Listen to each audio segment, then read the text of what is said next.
Alright, I think we can start na guys. Habol na lang yung iba, 7 o'clock. Can you hear me? Oh, everything okay?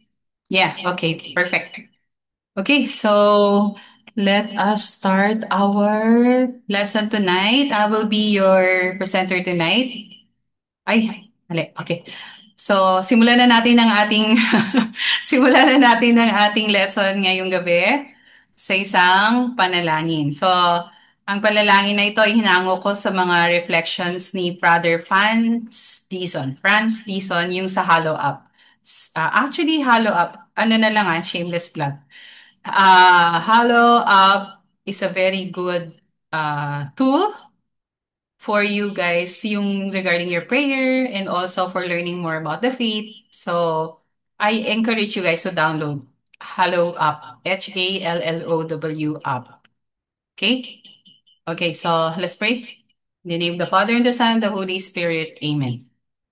Halina o Espiritu Santo, buksan mo ang puso ko. Liwanagan mo ang isip ko. Paunlarin mo ang aking pagkatao. Payabungin mo ang buhay ko. Lagi mo akong ilapit kay Heso Kristo hanggang sumapit sa Ama kong totoo. Amen. Name of Sa ngalan naman ng anak ng Espiritu Santo. Amen.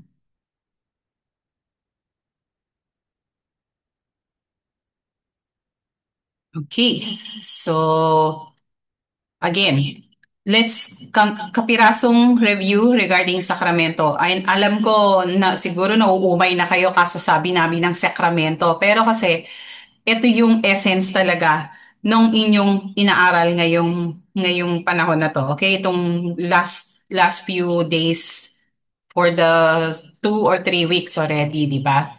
So, ang sakramento, mga banal na tanda na itinatag ni Kristo na nagkakaloob ng biyaya. Okay, so sa pamamagitan ng si Kristo, tinatag niya to para magkaroon tayo ng biyaya, sa dumaloy ang biyaya sa atin. Okay? So, sige nga, konting since it's a review, sa binyag, ano yung tanda? Sa binyag. Sa sakramento ng binyag, ano yung tanda? Jeff, can you answer? Kaya yan. Um, Nakamute, nakamute. yung tubig ba? Yung tanda, yung sign nung sacrament ng binyag or sa binyag. Yung tubig na Yung nilalagay sa water. atin. Very Yeah. good. Tama, tama. So yung tubig. So ano yung hindi nakikitang tanda nung tubig ay nung sakramento ng binyag? Kasi 'di ba sabi nga ang description natin is mga banal na tanda na nagpapakita na itinatag ni Kristo na nagpapakita ng visible sign of an invisible grace. Okay, that's it. It's in English. Yung sacraments are visible signs instituted by Christ for invisible grace that we receive. So ano yung invisible grace? Ano yung hindi nakikitang tanda sa sakramento ng binyag? Can we, How about Roxanne? Do you remember? Ano yung hindi nakikitang tanda? May matanda na tinatag ni Kristo. Yung, Nagkakaroon ng biyaya. ano yun, Jennifer? Paano? Yun po Uy, nawala. Sorry, Jennifer, nawala. Si Roxanne, anong sagot mo, Roxanne? Ano yung hindi nakikitang tanda? Yan yung invisible sign na natatanggap natin sa sakramento ng binyag. Nakinig ba kayo sa sakramento ng binyag at kumpil? Aba, Paul? Baka alam ni Paul. Hindi. So, pag bininyagan tayo, ano ba yung nare-receive natin? Or sino yung nagbibigay sa atin ng biyaya? pare. Ay, Di po si pare. Jesus. Espiritu Santo? Yes, very good, Paul. Galing. Nakikinig talaga si Paul. Okay, thank you, Paul. So, tama, Paul. Ang hindi nakikitang tanda ay ang Biyayang Holy galing Spirit. sa Espiritu Santo. Alright. Very good.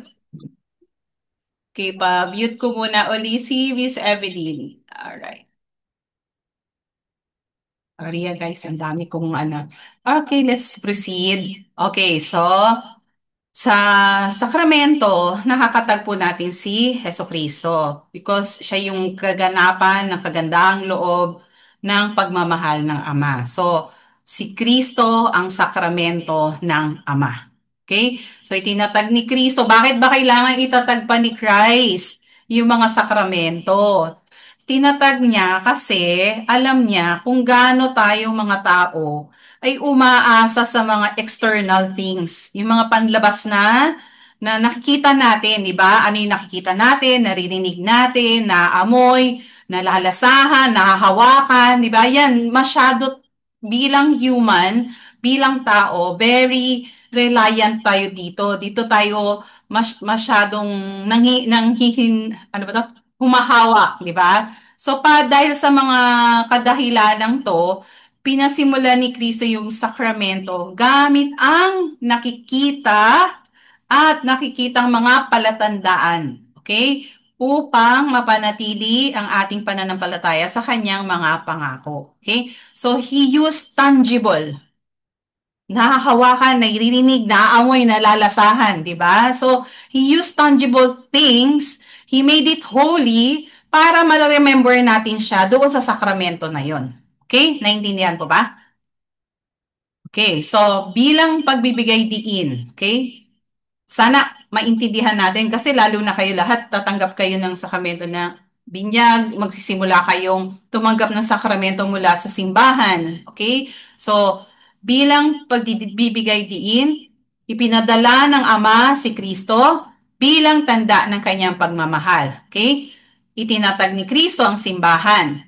At sa simbahan, ipinagdiriwang ang mga sakramento kung saan patuloy nating nakakatagpo ang Ama sa pamamagitan ni Heso Kristo sa kapangyarihan ng Espiritu Santo. So, from Father, Ama, pinadala si Heso Kristo, itinatag niya ang simbahan, at sa through the simbahan, binigay ang pitong sakramento. Kaya masasabi natin na si Kristo ang sakramento ng Ama, ang simbahan ang sakramento ni Kristo, at ang pitong sakramento ang ipinagdiriwang ng simbahan. Okay?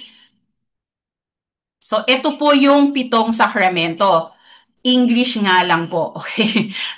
Nahirapan na ako talagang magtagalog. So, binyag, kumpil, pagbabalik loob, banal na Eucharistia, kasal, banal na orden, at ang um, anointing of the sick. Okay? Sorry. I cannot remember the Tagalog of anointing of the sick. Yung pagpapahid ng langis sa mga may sakit. Okay? Yan. Okay, so ang mga sakramento ay itinagkinategorya sa mga sakramento ng pagsisimula or sacrament of initiation, mga sakramento ng pagpapagaling or sacrament of healing, at mga sakramento ng pangako. Yan, di ba? So sa initiation, meron tayong baptism, confirmation, at Holy Eucharist. Sa pagpapagaling, naroon ang reconciliation and anointing of the sick. Reconciliation is yung pagbabalik loob. Yan po yung aaralin natin ngayong gabi. At sa pangako, sa sakramento ng pangako, nandiyan yung Holy Orders. Ito yung banal na orden. Ito yung tinatanggap yung nasakramento ng mga pari kapag sila ay inoordenahan. Yan yon. Kaya nga commitment okay? Kasi nangangako sila na si Jesus lamang ang kanilang susundin, si Jesus ang kanilang gagayahin, di ba? And almost the same time, yung kasal, di ba? Dapat kasi yung matrimony, yung kasal, yung sakramento ng kasal itself is dapat maging salamin ng kung papaano mahal ni Kristo ang kanyang simbahan na tinatawag niyang bride. Okay? Or asawa, 'di ba? Ang simbahan ay ang bride ni Kristo. And kaya nandoon sila sa commitment kasi hindi lang yung mag-asawa ang magko-commit sa bawat isa, they have to ay kailangan isabuhay nila yung pagmamahal ni Kristo sa kanyang simbahan. Okay? Kasi ang pamilya ay isang maliit na simbahan. Okay? So, ngayon, tutungo tayo sa sakramento ng Oh, sorry. Okay, next. So, iba't ibang katawagan. So, magfo-focus tayo ngayon sa sakramento ng pagbabalik loob. Okay? So, iba't ibang katawagan ng sakramento ng pagbabalik loob na nagpapakita sa mga epekto dito sa ating buhay. Okay? So, isa-isahin natin. Okay? Sakramento ng penitensya.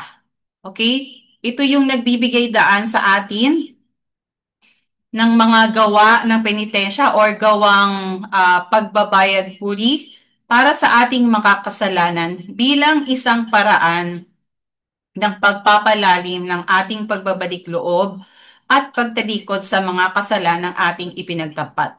So in English, this is penance, okay? Sacrament of penance. Okay? Baka maanuhan nyo sa English, it's also called the sacrament of penance. Okay?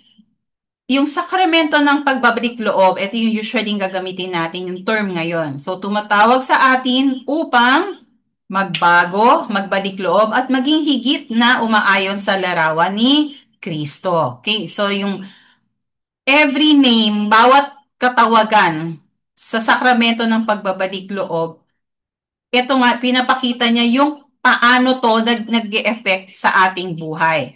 So, sakramento ng kumpisal, tinatawag tayong ibunyag ang ating budhi, yung ating yung laban ng ating conscience at ihayag ang ating mga kasalanan sa ganap na pagiging confidential sa pari. Okay? Continuing, sakramento ng pagkakasundo or reconciliation. So, sacrament of reconciliation. So, hindi lang tayo nakikipagkasundo sa Diyos, nakikipagkasundo din tayo sa ibang miyembro ng simbahan. Okay? When dito sa lesson natin, pag sinabing simbahan, hindi po yung structure ha, hindi po yung Christ the King or yung parokya nyo, hindi po. Kapag sinabi natin simbahan, ito yung mystical body of Christ. Yung mga taong binyagan na bumubuo ng simbahan ni Kristo. Okay. So, sakramento ng pagpapatawad. Ang pinakatiyak na epekto ay ang kapatawaran ng ating mga kasalanan. So, it's the sacrament of forgiveness.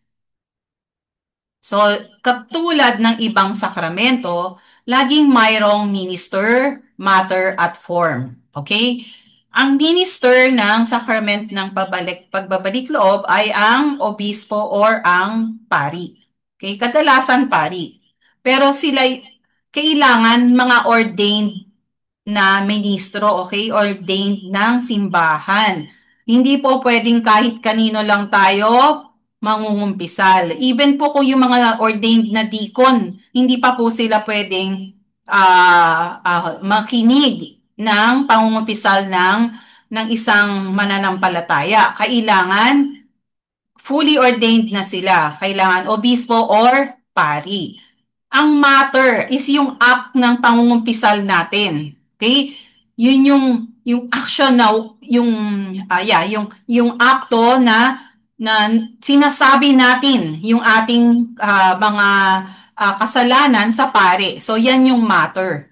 And yung form, ito yung absolution na ibinibigay na sasabihin ng pare para sa kapatawaran ng ating mga kasalanan. Okay, so yung form. So, pakitandaan nyo na lang po yung ano niyan ha. So, yung minister, yung matter, at saka yung form niya. Okay. Sa binyag, tinatanggap ng tao yung bagong buhay kay Kristo, di ba? Ang isang binyagan ay nagiging bagong nilalang. So, di ba? we say, pag nabinyagan tayo, we become new creatures. Nagiging bagong nilalang tayo. So, nagiging inampon tayo ng Diyos. Nakikibahagi tayo sa banal na buhay ng Diyos. Nagiging miyembro tayo ng simbahan o ng mistikal na katawan ni Kristo at nagiging kasamang tagapagmana niya. At ang ating mga katawan ay nagiging templo ng Espiritu Santo. So, sa bagong buhay na to, sa binyag, inagaw tayo mula sa kapangyarihan ng kasalanan at kamatayan. At dinadala tayo sa bagong buhay bilang mga anak ng Diyos. Subalit, okay, meron na pong big but na hindi na may malaking subalit. Ang bagong buhay na ito bilang anak ng Diyos ay maaaring humina at mawala dahil sa kasalanan. Okay, so eto na importante dyan. Humihina, di ba? Because kasi yung nature natin ay taong nature. Okay, so very susceptible po tayo sa kahinaan. Okay? So dahil tayo tao, so tayo ay napapailalim doon sa pagdurusa, sakit at kamatayan. Yan yung effects of the fall. Okay, nung magkasala ang ating mga unang magulang, ang naging epekto is nagkaroon ng pagdurusa, sakit at kamatayan dahil sa kasalanan. So, nung tayo bininyagan, tayo ay hinugasan, pinabanal, at inaring ganap, okay, sa pangalan ng Panginoong Heso Kristo at ng Espiritu Santo ng ating Diyos. Dapat sana, mananatili tayo sa ganong estado, sa ganong state, yung pagiging banal at walang dungis, di ba? Subalit nga, na medyo imposible kasi nga, yung sa buhay natin, tayo ay exposed sa danger of always falling into sin or yung panganib na lagi tayong nahuhulog sa kasalanan dahil sa ating mahinang pagkatao at sa ating pagkahumaling sa kasalanan. Ito ang tawag po doon. Meron pong term ang simbahan para sa pagkahumaling sa kasalanan. Ang tawag po dyan ay concupiscence. Okay? In English, it's called concupiscence. Okay, so itong mga reason na to, yan yung reason kung bakit kailangan ng sakramento ng pagbabalik loob matapos tayong mabinyagan. Ha? So, walang exempted mula sa challenge or pakikibaka natin sa kasalanan. Walang taong exempted dyan. And madalas talaga nahuhulog tayo sa kasalanan. Kaya nga, when even si Saint John, sinabi niya, kung sinasabi niyong walang kasalanan, dinadaya natin ang ating mga sarili at wala sa atin ang katotohanan. Sinabi po yan ni San Juan. Okay? So, even Jesus, di ba, nung nagturo siya ng dasal, tinuro niya yung dasal para ng Our Father, di ba? Tinuro niya yan sa kanyang mga disipulo. Di ba? Ano ba yung sabi niya? Patawarin mo kami sa aming mga sala para ng papatawad namin sa mga nagkakasala sa amin. Right? So, ibig sabihin talagang alam ni Christ, alam ni Jesus na talagang lagi tayong mahuhulog sa kasalanan. Kaya, ngunit ang Diyos natin na labis na nagmamahal sa atin ay hindi lamang tayo pinabayaan na malugmok doon sa kasalanan. Okay? Binigay niya gaya ng lagi niyang ginagawa. Okay? Gaya ng lagi niyang ginagawa. Yung biyayang makipagkasundo sa Kanya at sa iba. Kaya meron tayong sakramento ng pagbabalik loob. Okay? So, yan po yung mga reasons niya. So, inaanyayahan tayo ng Diyos na yakapin ang isang buhay ng patuloy na pagbabalik loob. Ito po, yung word dyan, patuloy. Ibig sabihin, gawin nating habit.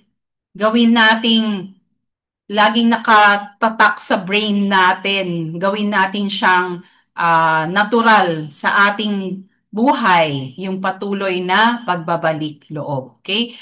At at ang Diyos, dahil sa kanyang kagandahang loob, hindi niya nilagyan ng limit. Hindi niya nilagyan ng limit yung biyayang pakikipagkasundo sa kanya. Maaari tayong lumapit at humingi ng kapatawaran sa kanya ng paulit-ulit. Okay? Maraming beses, kung napakaraming beses natin siyang lapitan at humingi ng kapatawaran sa pamamagitan ng sakramento ng kumpisal. So, lagi tayong makakalapit sa Kanya sa kabila ng ating mga paulit-ulit na paglabag sa Kanyang utos. At lahat ng ito, naiintindihan niya yon. Kasi hanggang sa iniintay niya tayo na maging ganap nating i-trust, yung trust natin, ialay na sa Kanya para magkaroon tayo ng buhay na banal. Okay? So, yung susi, the key, sa pag-unawa sa sakramento ng pagbabalik loob, ay kapag higit nating nauunawaan when we truly understand kung gaano kasiya-siya ang yakapin ng isang buhay na patuloy na pagbabagong loob. So, ito yung buhay Kristiyano. Okay? So, kapag tayo naging habit na natin yung patuloy na pagbabalik loob and we embrace this life, we are walking doon sa we are walking to holiness. Okay? Yung buhay na pagpapabanal. So, ang mga lumalapit sa ayon sa Lumen Gentium, okay? Ang mga lumalapit sa sakramento ng pagbabagong loob ay nakakakuha ng kapatawaran. Okay? So, this is where we get forgiveness mula sa awa ng Diyos para sa pagkakasala na ginawa laban sa Kanya. Okay? Na pagkakasundo rin sa simbahan na kanilang nasugatan dahil sa kanilang mga kasalanan at sa pamamagitan ng pag-ibig sa kapwa, sa pamamagitan ng mabuting halimbawa, at sa pamamagitan ng panalangin ay nagsusumika para sa kanilang pagbabago. Hindi, I mean, they're talking in a third party, pero it's actually talking about us, okay? Humans. Okay, can somebody read this one? Roxanne, can you read please? Pwede pakibasa. Conversion o pagbabagong loob. Sorry po, sorry. Okay, conversion o pagbabagong loob. Ito ay isang buhay na patuloy na paglapit sa Diyos at paglayo sa ating mga kasalanan. Para sa ilan, ito ay maaaring mukhang isang pasanin o maaaring hindi ka nais-nais. Ngunit kung mauunawaan na ang loob, kahangahangang panloob ng mga gantimpala, ng patuloy at lumalalim na pagbabagong loob, ito ang ating magiging pinakamalaking hangarin. Okay. Pangkaloobang pagtitos. Sorry. Yes, Lord. Thank you, Roxanne. So, conversion o pagbabagong loob. Actually, isa to sa mga hinihingi ng Diyos sa atin. So, if we really want, kung gusto talaga natin yung mapalapit tayo sa Diyos at lumayo sa kasalanan, yan dapat ang nangyayari sa ating kalooban, sa ating mga puso. Okay? Yung nagkakaroon tayo ng pagbabagong loob. At para mas ma-appreciate natin, okay, yung gift, yung gantimpala nung patuloy at lumalalim na pagbabagong loob. So, pagka na perfect na natin 'yon, magiging deepest desire na yan and the greatest gift natin. Yung conversion, okay? Minsan kasi hindi madaling gawin ng conversion, ha? Hindi madaling magbabagong loob. Mahirap minsan para sa atin na maging perfect yung pagbabagong loob. Okay. Ang pagbabagong loob ay nagsisimula sa tunay na nagsisising puso or sa contrite na heart. Okay? Ang tawag ni Jesus sa pagbabagong loob at penitensya hindi naglalayon dun sa mga panlabas lang na mga gawa, di ba? Katulad ng mga ginagawa ng mga nasa Old Testament noon, di ba? Pag nagsisisi sila, kung gusto nila magsisi, anong ginagawa nila? Nagsusuot sila ng sako, 'di ba? Nagsusuot sila ng sako at lumulud sila sa mga abo, yung ashes. Ganyan ang kanilang ginagawa para ipakita or ipadama sa Diyos na tunay silang nagsisisi. Or in our times naman yung pag-aayuno, fasting at paghihinayang. Okay? So ay, hindi masyadong Jesus hindi siya masyadong concerned doon sa mga nangyayari sa labas na naipapakita lang natin, okay? Mas concerned siya doon sa mga nangyayari sa loob ng puso natin, which is yan yung hinihingi niya sa atin, nagsisising puso, okay? So yung mga panlabas na mga ekspresyon ng pagsisisi ay walang kabuluhan kung hindi tayo nagtataglay ng tunay na nagbabagong loob ng puso or perfect contrition. Okay? Pag walang perfect contrition sa ating mga puso, parang walang sense yung ginagawa nating external o yung pinapakita nating external na pagsisisi. Okay? So dapat para maano natin, malaman natin kung ano yung tunay na pagsisisi, dapat ang tunay na pagsisisi ay dapat na nagtutulak, okay, or magtulak sa atin ng radikal na reorientasyon ng ating buong buhay. Okay, yung radical reorientation of our life.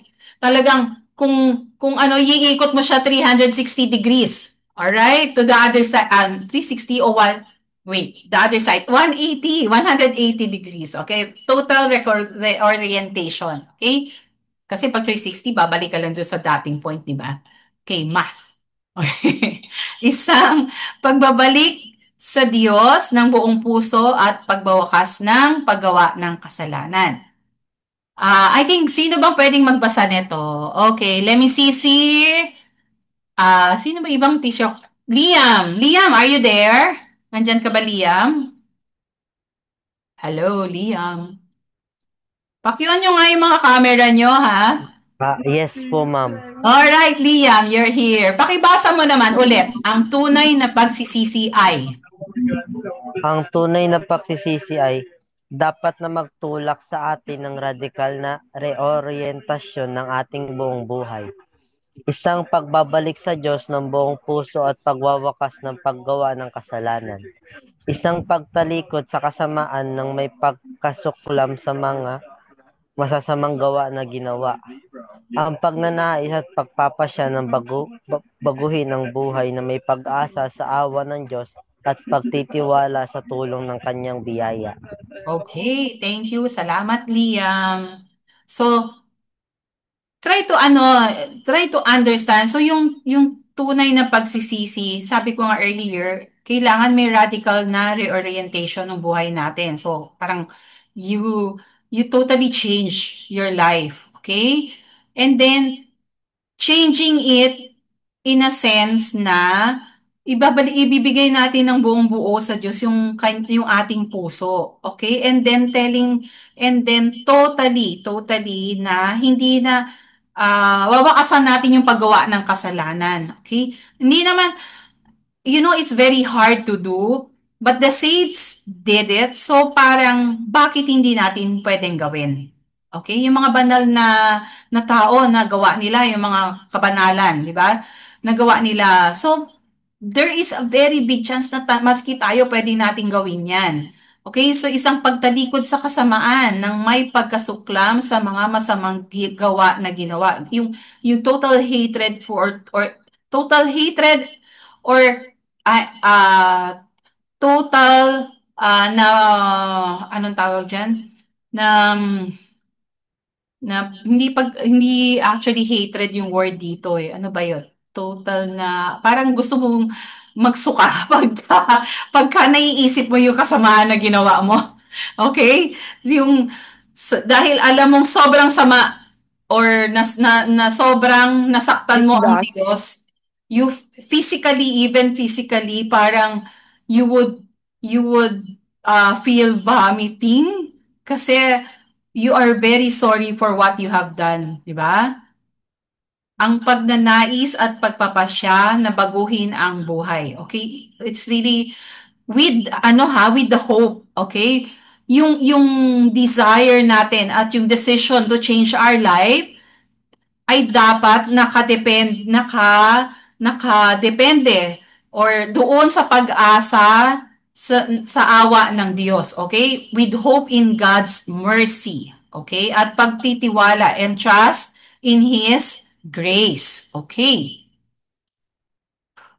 So, nais ng Diyos na yung pangloob na pagbabago natin ay magkaroon ng mga panlabas na aspeto. Okay? So, ang mga panlabas na epekto ng pagbabago ng ating mga aksyon at pagbibigay daan ay nagbibigay daan upang ang Diyos ay makita ng mga ibang tao sa pamamagitan natin. Di ba? Kapag nakikita ng, for example, there's a person, kung halimbawa may isang tao, itong tao to, wow, talagang super love niya magmura or curse, magsalita ng masamang salita. Okay? This person, kayang every buka ng bibig niya, nagmumura siya. Pero, na-realize niya, mali yung magmura, masama magmura. Kahit na expression lang siya, hindi talaga maganda para sa kanya bilang isang anak ng Diyos. So, talagang ginawa niya lahat, yung self-control, yung inayos niya, inano niya yung sarili niya, finokus niya yung sarili niya na hindi na siya magmumura. And then, sa tingin niyo ba, Diyos lang ang makakapansin na hindi na siya nagmumura? 'Di ba? Pati yung ibang tao sa paligid niya, mapapansin 'yon na hindi na siya nagmumura, hindi na siya nagka-curse. And what do you think? People would not only the people would hindi lang yung tao pupurihin siya. Maybe, "Oy, ang galing ha, hindi ka na nagmumura ngayon ha." But even I think they would thank God. 'Di ba? Pasasalamatan nilang Diyos kasi nakita nila yung pagbabago doon sa taong iyon. Okay?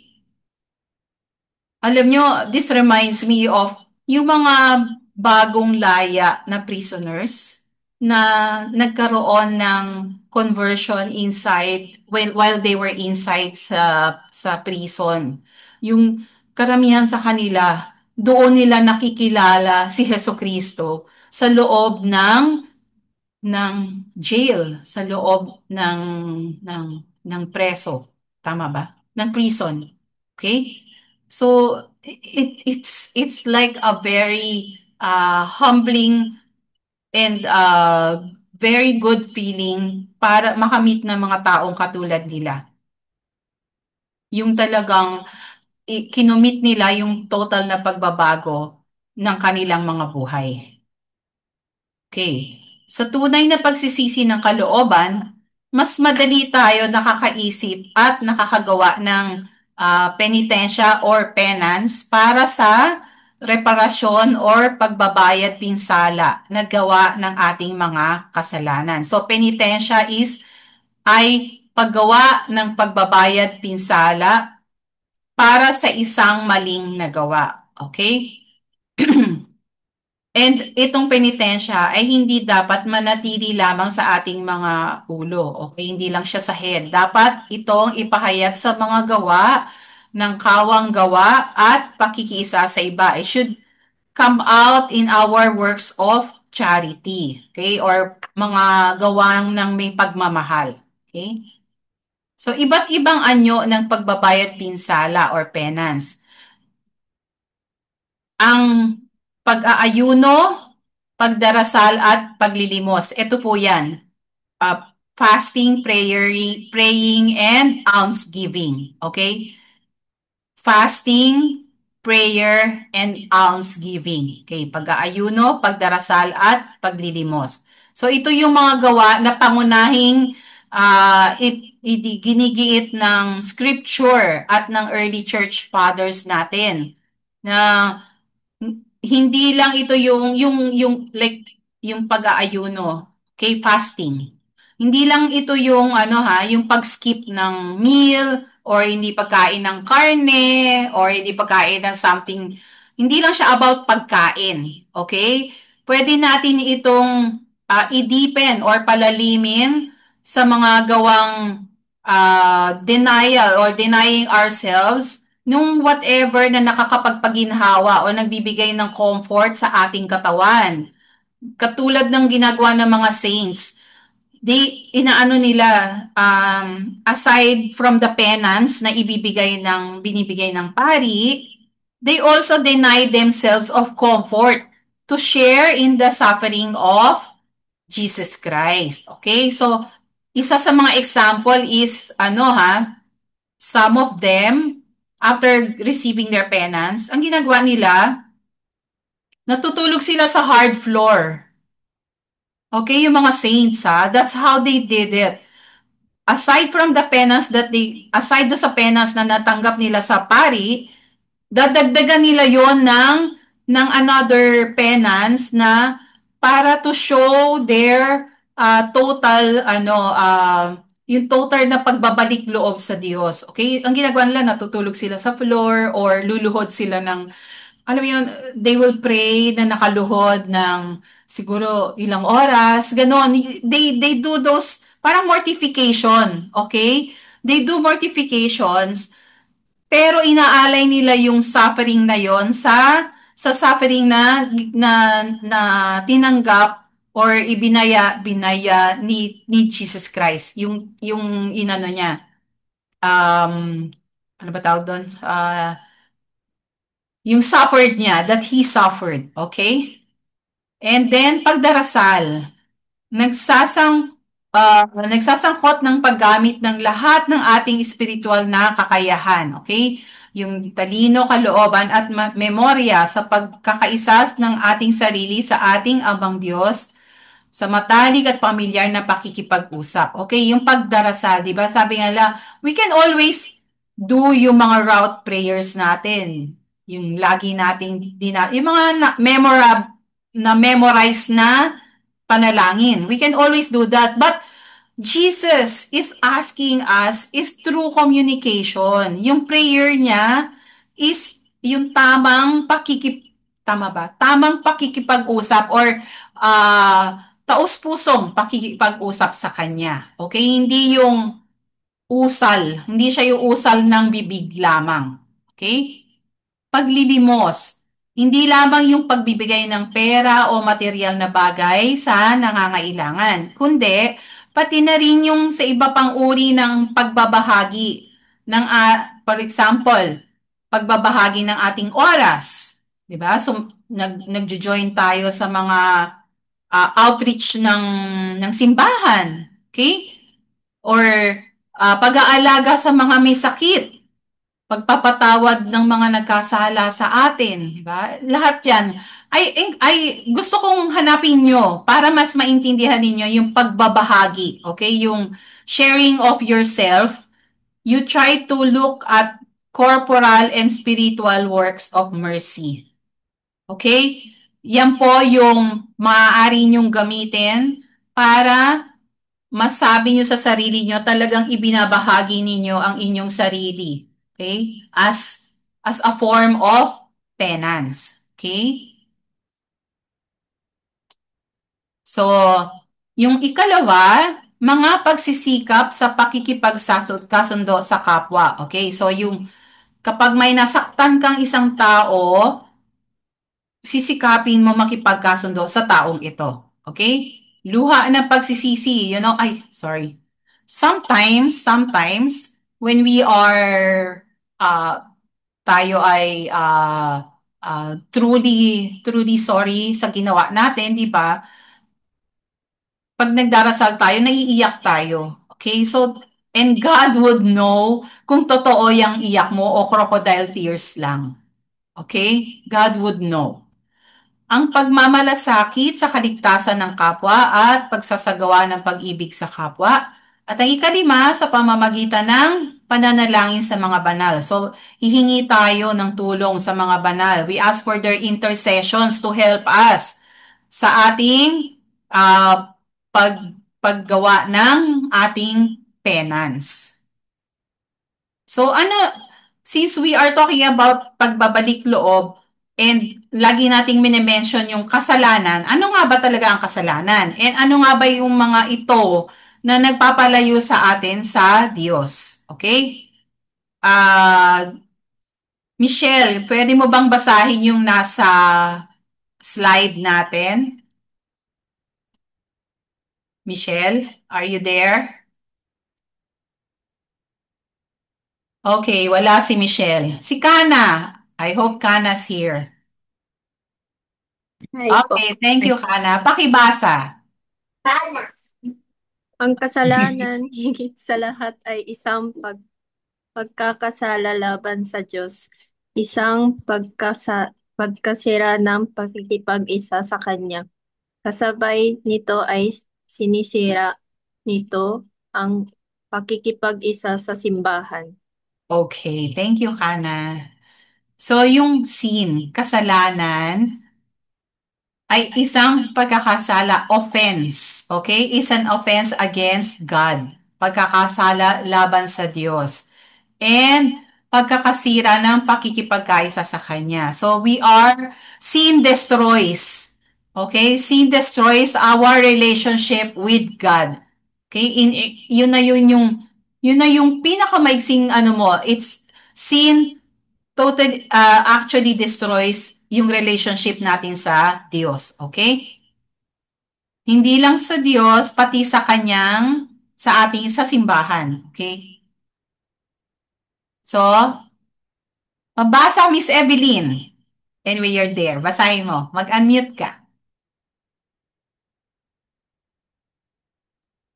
Yes. Ang kasalanan ay isang pagkakasala laban sa katwiran, katotohanan at tamang budhi. Ito ay kabiguan sa tunay na pagmamahal sa Diyos at sa kapwa na dulot ng isang masamang pagkahaling sa mga bagay. Ito ay sumisira sa kalikasan ng tao at nakakapinsala sa pagkakaisa ng mga tao. Okay, salamat po, Miss Evelyn. Tama din po. Okay, pa-mute na lang po ulit. It's okay, I will mute. Okay, good. Okay, so sinisira ng kasalanan ang ating kalikasan, ating nature bilang tao at nakapipinsala rin sa pagkakaisa natin sa mga tao or sa pagkakaisa ng mga tao or yung human solidarity. It also breaks human solidarity. So, isahin natin to. Pagkakasala laban sa katuwiran, katotohanan, at tamang budhi. Ano bang ibig sabihin nito? Ibig sabihin nito, kapag yung isang tao nakagawa ng kasalanan, siya ay kumikilos ng may kamangmangan or foolishness. Okay? Or hindi niya kasi parang hindi, it's against reason. It's against proper reason. So, ang isang tao na nakakagawa ng kasalanan ay kumikilos ng may foolishness at sa paraang salungat sa katotohanan. Okay? Hindi hindi tama yung ginagawa niya. So, itinatanggi niya yung katotohanan sa loob yung konsensya. Okay? Our conscience always tells us what's proper. Ngayon, dahil gusto natin gawin yung kasalanan, kahit sinasabi ng konsensya natin na mali yung gagawin mo, because we want to do it, ginagawa pa rin natin. So, ano bang tawag mo doon? Di ba foolishness? Di ba kamangmangan? Okay? So, yun yung ibig sabihin ng pagkakasala laban sa katuwiran, katotohanan, at tamang budhi. Okay? Masamang pagkahaling sa mga bagay. Actually, ito yung mga bagay, ito, yung word dito na mga bagay. These are good things. Okay? Mabubuting bagay yan na nagiging masama dahil sa maling paggamit nito. Okay? Example, yung pera, di ba? Mabuti naman talaga ang pera kasi 'di ba nakakatulong 'to sa atin sa ating kabuhayan. Nakakatulong sa atin na maghatid ng kalinga sa mga nangangailangan. Pero sa sandaling yung paghangad ng mas maraming pera, gamitin natin para sa kasakiman, then yung pera napapasama na. Correct? Di ba? Like yung usong-uso ngayon, yung flood control projects. It is really a great example of greed. Okay? So, kasakiman. Yung pera, imbis na gamitin sa kabutihan, ay nagamit upang magpalawag pa ng kasamaan. Alright? So, maaaring yung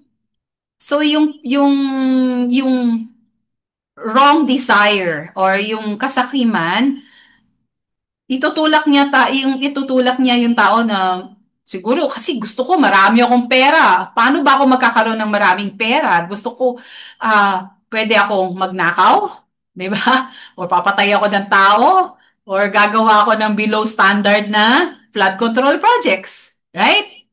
So, you see, yung pera, instead na isang mabuting bagay, ay nagiging masamang bagay. Yan yung nagiging masamang pagkahaling. Okay? Nagiging masamang pagkahaling. Okay, so, mga paglalarawan ng mga kasalanan. Okay, so, meron pong tinatawag na espiritual na kasalanan. Si Lucia, Miss Lucia, bakit naka-off camera mo ngayon? Ha? Hindi kita makita. Sino pa ba yung nandito? Sofia? Meron ba tayo? Wait ha, I'm checking. Hello. Sofia, yay. Okay, pakibasa mo, Sofia, yung espiritual na kasalanan. Mga paglalarawan ng mga kasalanan, espiritual na kasalanan. Ito ang pinakamasama sa mga kasalanan at higit na nakakapinsala. Ang mga ito ay kasalanan tulad ng pagmamataas, nakasentro sa sarili, kalapastangan, kawalang galang sa Diyos o kanyang simbahan, at apostasya, direktang pagtanggi sa pananampalataya. Oh. Karnal na kasalanan. Ito ang mga kasalanan ng laman. Basahin ng Galatians chapter 5 verse 19 to 21. Okay, thank you. Thank you, Sofia. So, meron ng, actually marami, dalawa pa lang itong dinidiscuss natin. So, yung spiritual sins or spiritual na kasalanan. So, ito yung pinakamasama sa lahat ng mga kasalanan. Right? So, yung pride, pagmamataas po, pride. Kalapastanganan, sacrilege, pag kawalang galang sa Diyos or sa mga bagay ng Diyos, okay? And apostasy, yung direct na pagtanggi mo sa iyong sa pananampalataya, okay? So, may mga et, may mga sabi ni Jesus, 'di ba lahat ng kasalanan mapapatawad except kapag nilapastangan ang Espiritu Santo. Okay? Mahirap patawarin ang kalapastanganan sa Espiritu Santo. And carnal sins. Okay? Ito yung mga kasalanan ng laman. Tingnan natin kung ano-ano ba yung mga kasalanan ng laman. Si Claire, nandyan ba si Claire? Ay, wala ba lang si Claire today? Okay, sinong nandyan? Fiona. Fiona, are you here? Wala rin. Kayo ha? Okay, you're here. Okay. Fiona, kindly read. Pakibasa. Hindi makaka hindi mai hindi maikakakilala hindi makakaila ang mga gawa ng laman, pakikiapid, kahalayan at kalaswaan. Pagsamba sa Diyos, Diyosan, pangkukulam, pagkapuot, pag-away-away, pagsiselos, pagkagalit at kasakiman, kampi at pagkakabahagi-bahagi. Pagkainggit, paglalasing, walang habas na pagsasaya at iba pang katulad nito. Muli ko kayong binabalaan. Ang gumagawa ng mga ito ay hindi magkakaroon ng bahagi sa kaharian ng Diyos. Alright, salamat Fiona. Okay, mukhang nag-aalaga pa ng baby yata si Fiona, kapatid. Alright, so yung Galatians, ayan makikita ninyo, you can check yung English kung gusto nyong, go check your Bibles. Tingnan nyo sa English para, minsan kasi pag Filipino na siya, medyo ang hirap intindihin, di ba? Lalo kung hindi tayo bihasa talaga sa Filipino. So, kung pakibasa nyo to, Galatians 5:19 to 21. And pagka kayo ay gagawa na ng examination ng inyong conscience, isa ito sa mga maaari ninyong gawing checklist. Okay? So, meron pa. Since, ito hindi ko na talaga tinagalog to. Sins of commission versus sins of omission. Okay? Ang mas mabibigat na kasalanan na mayroon tayo ay kadalasan sa mga bagay na aktibo at sinasadya nating gawin or kasalanan ng paggawa or sins of commission. Okay? Kasalanan ng paggawa, sins of commission, ibig sabihin ginawa natin. Okay? Naging active nating ginawa at sinadya natin. Okay? Ngunit meron ding mga kasalanan ng pagkukulang or sins of omission. Ibig sabihin, nabigo tayong gumawa ng isang bagay na dapat nating gawin. Okay? Nabigo tayo dun sa kabutihan, sa awa, kabaitan, o iba pa. Ibig sabihin, we have failed. We failed to do something good na dapat ay ginawa natin. So, ito ay kapabayaan sa ating bahagi at kasalanan pa rin. Okay? So, sins of commission at sins of omission. Okay? Kaya nga, di ba, pagka nagdarasal tayo ng ah, yung sa Confiteor, sa Mass, I confess to Almighty God and to you, my brothers and sisters, that I have greatly sinned. Diba? In my fault, in my thoughts, in my words, in what I have done, sins of commission, and in what I have failed to do, sins of omission. Okay? So, pasensya na po, hindi ko kabisado yung Filipino, yung English kabisado ko. So, yan. So, you have to specify para alam nyo kung ano yung hindi lang pag naglilista na tayo ng ating mga kasalanan na ikukumpisal, hindi lang yung mga sinadya nating ginawa, kundi pati yung mga nabigo tayong gawin. Okay? Yung mga hindi natin, yung mga kabutihan na dapat ay nagawa natin. Spiritual imperfections. So, nauugnay sa mga kasalanan ng pagkukulang ay mga espiritual na di kasakdalan. So, ito ay mga kasalanan na kulang sa perfectong pag-ibig. So, sila ay kasalanan pa rin, ngunit higit pa sa larangan ng kakulangan ng perpektong pag-ibig kaysa sa isang bagay na aktibong ginagawa natin. Okay? Lagi tayo makakatagpo ng mga spiritual na di kasakdala sa ating buhay, lalo na sa kakulangan ng perpektong pananampalataya, pag-asa at pag-ibig sa kapwa. Yung spiritual imperfections is because we fail to put yung true, yung perfect na virtue, okay? Yung perfect na virtue doon sa ginagawa natin. Naintindihan niyo ba? For example, charity, yung virtue of charity or love.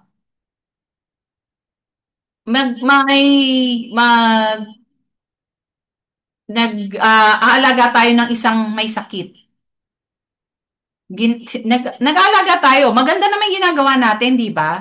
Na nag-aalaga tayo ng may sakit. Kaya lang,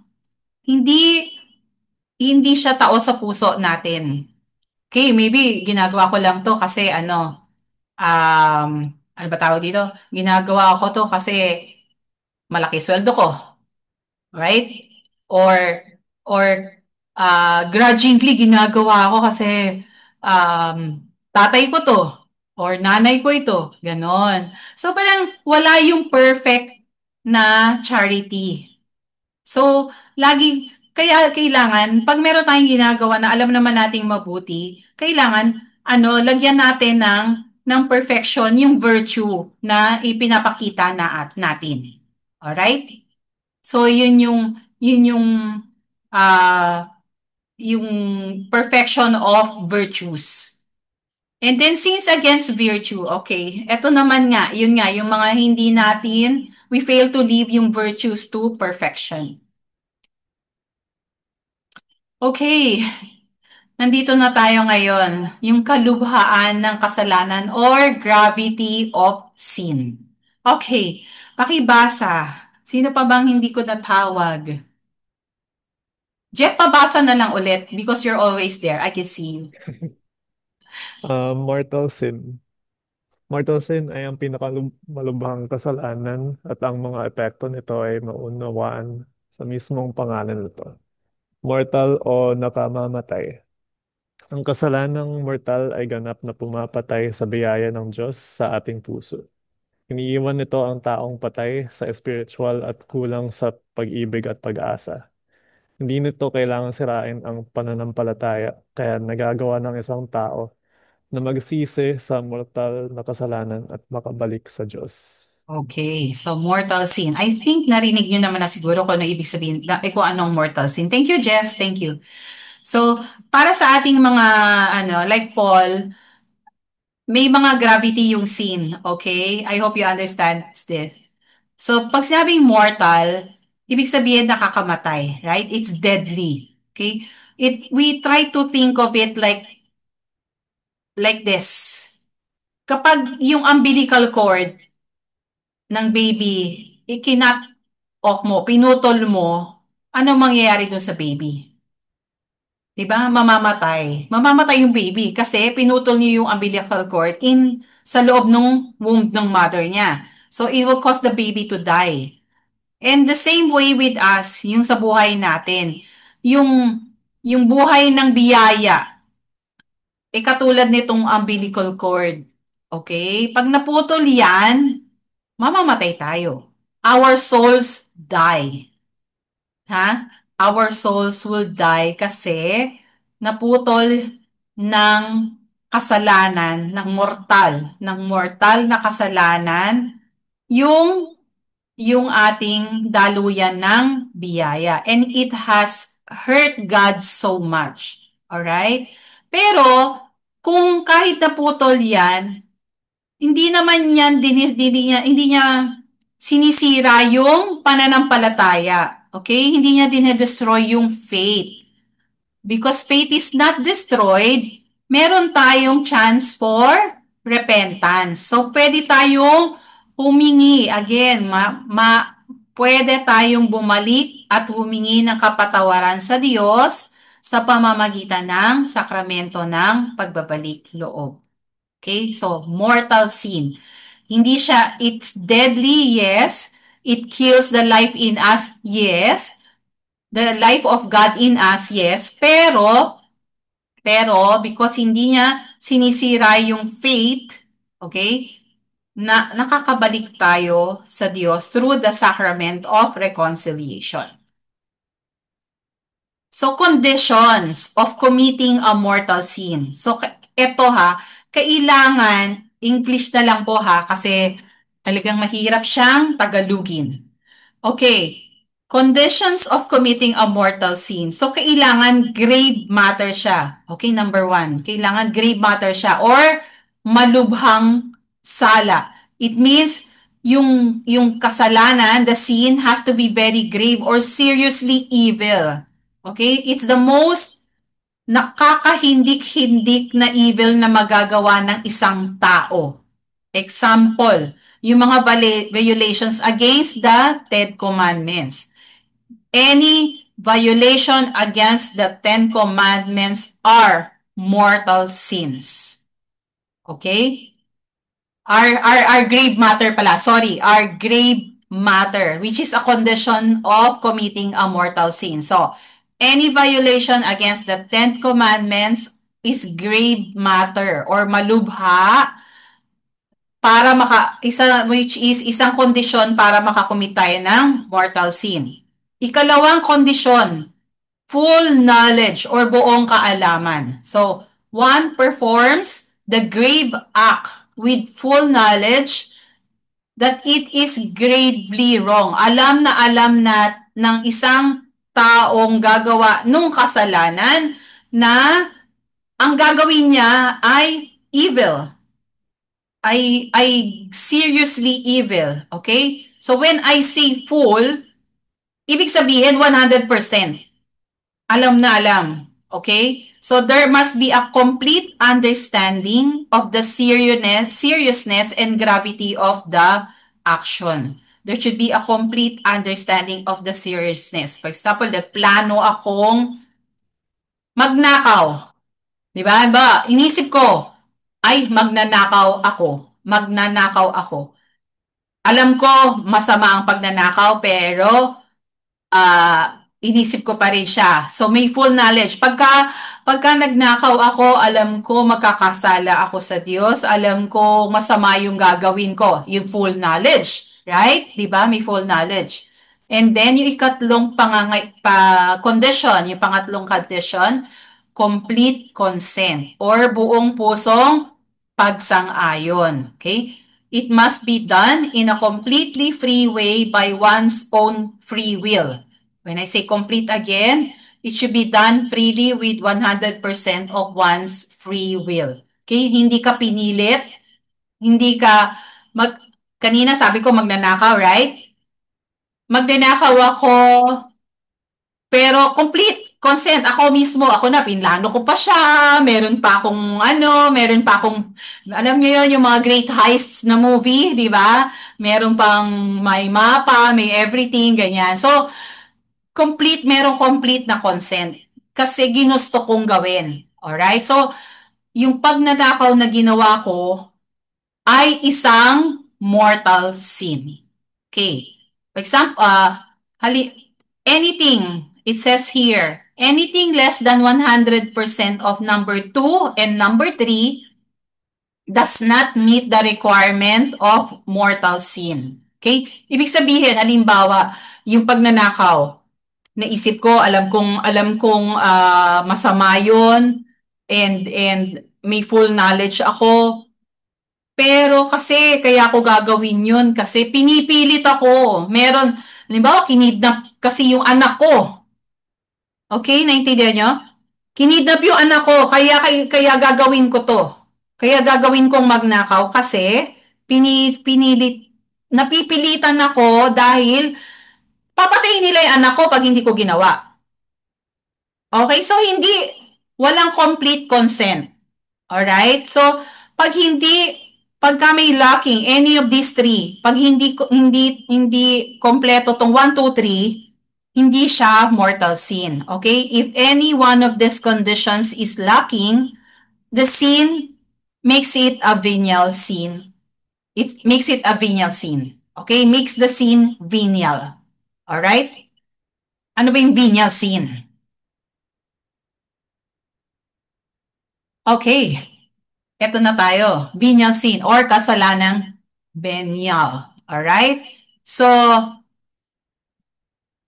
ang venial sin, hindi lubusang pumuputol. Okay. Somebody can read this one. Sino tong isa natin? Si Therese? Therese? Are you here, Therese? Yeah, Thea pala. Thea Cascalia. Are you here? Hello? Mukhang wala na din. Ma'am, Yes, Thea. Thank you. You're here. All right. Pakibasa. Kasalanang venial sins, hindi lubusang pumuputol sa ating relasyon sa Diyos. Ngunit nakakasira pa rin ito sa ating kaugnayan sa Diyos at nagdudulot ng pinsala sa ating kaluluwa. Maaari itong magpahina sa atin at maaaring maging daan upang makagawa tayo ng isang mortal na kasalanan. All right. Thank you, Thea. So, venial sins hindi lubusang pumuputol ng ating relasyon sa Diyos. Okay? Pero, nakakasira pa rin ito ng kaugnayan natin. Okay? Parang, ano to parang sabihin na natin, yung mga butas for example, yung target. Alam niyo yung target practice papers?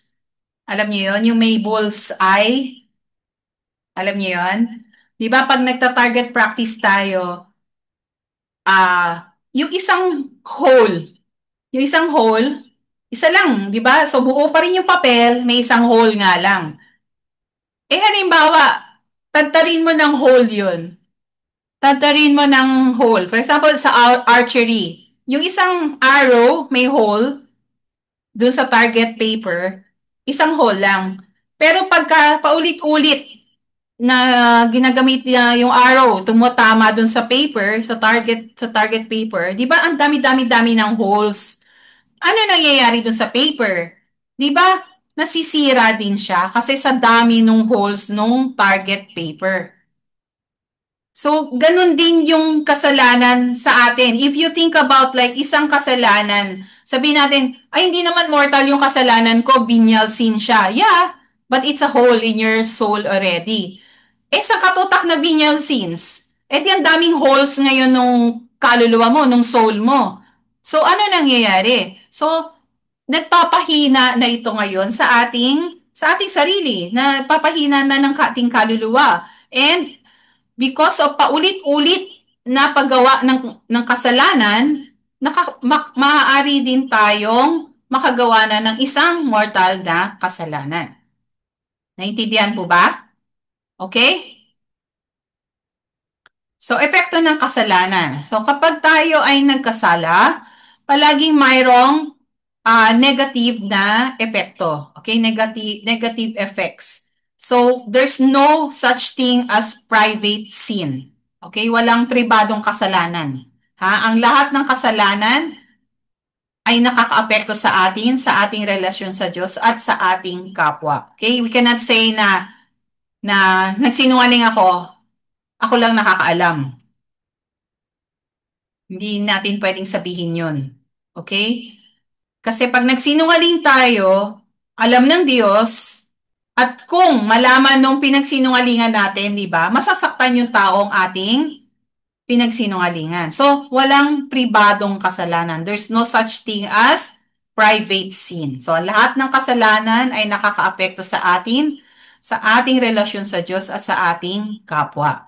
So, yung mga negative na epekto ng kasalanan, lalong pagkahaling sa paggawa ng kasalanan. Yan nga yung sabi ko kanina, kung yung venial sin, isa or dalawa, tatlo, apat, hanggang sa sangkatutak na sila na hindi na inadala sa pangungumpisal, lalo yan na yung nagiging, lalo nagkakahaling na tayo sa paggawa ng kasalanan. Okay? Yung temporal o bunga ng kasalanang nagawa. Ito yung temporal punishment, yung temporal sins, yung mga halimbawa na lang. Galit na galit ang isang tao kasi mayroong nakagawa sa kanya na hindi niya nagustuhan. Sa galit niya, nahampas niya ng something. For example, may hawak siyang bote. Nahampas niya yung taong yun. Nahampas niya. So, nasugatan yung tao, right? Nagkaroon ng permanent injury yung taong nasaktan. Ngayon, yung tao na nakagawa ng kasalanan, nagpunta siya nag-umpisal siya, sinabi na niya sa pari na dahil sa dahil sa sobrang galit ko, nahampas ko yung isang kaibigan ko sa ulo ng bote. Yan. Okay, so pinatawad na siya ng Diyos sa kanyang nagawang kasalanan. Ngunit, yung temporal o yung bunga ng nakasalanang nagawa niya, nandun pa rin. Why? Kasi physical yun eh. And permanent na na yun na sugat doon sa taong kanyang nasaktan. So yan yung temporal. Okay? Yung temporal effect ng ating mga kasalanan. So kadalasan, ano yan? Kadalasan yan yung mga physical na fruits or bunga ng kasalanan na nagawa. Psychological sense of shame or kahihiyan at guilt. So yung shame, 'di ba? Yan yung feeling of unworthiness. Example, ito, yung shame at guilt, okay? I'll give you an example. When Jesus was being brought to the Sanhedrin, dun kay Caiaphas, 'di ba? Nung nandun siya, ano ano nangyari? Bakit nandun si Jesus Christ? Because Judas betrayed him, right? Doon sa agony in the garden, Judas betrayed Jesus. That's why Jesus was caught. Hinuli si Jesus, dinala doon sa Sanhedrin kay Caiaphas. And across that courtyard, di ba, tatlong beses siyang itinanggi or i-deny ni Peter. Natandaan niyo, alam niyo ba tong story na to? I'm sure alam niyo tong story na to, okay? When Peter denied Jesus 3 times, ano yung nandoon na nakasulat? Nung tumingin si Peter kay Jesus Christ, yung naramdaman niya is pure na nahiya siya at na-guilty siya, right? Kasi 3 beses niyang itinanay yung kanyang Lord, 'di ba? But si Peter nag-trust siya na naintindihan ni Jesus yung kanyang kahinaan. Unlike Judas, 'di ba si Judas after he betrayed Jesus, he still felt naramdaman pa rin niya yung shame at yung kahihiyan, yung guilt, pero hindi siya nag-trust doon sa pag-ibig o doon sa love ni Jesus Christ sa kanya. Anong ginawa niya? 'Di ba nagpakamatay siya? 'Di ba? So yung shame, yung kahiyan is yung feeling of unworthiness, and yan yung fault ni Judas. Okay? Kasi hindi nagtulak katulad ng guilt na nagtutulak upang magsisi, humingi ng kapatawaran, and manumbalik sa Diyos. Okay? So yan yung difference ng shame at ng guilt. So yan mga epekto, mga negatibong epekto ng kasalanan. Right? So, ang Diyos lamang ang makakapagpatawad sa atin. Alright? Magagawa niya ito sa anumang paraan na gusto niya. Pero ang pangunahing paraan na kanyang pinili ay upang mag-alay ng biyaya ng pagpapatawad ay sa pamamagitan ng kanyang simbahan. Okay. Ito yung answer sa question na ito. Bakit kailangan sa pari ako mangumpisal? Okay?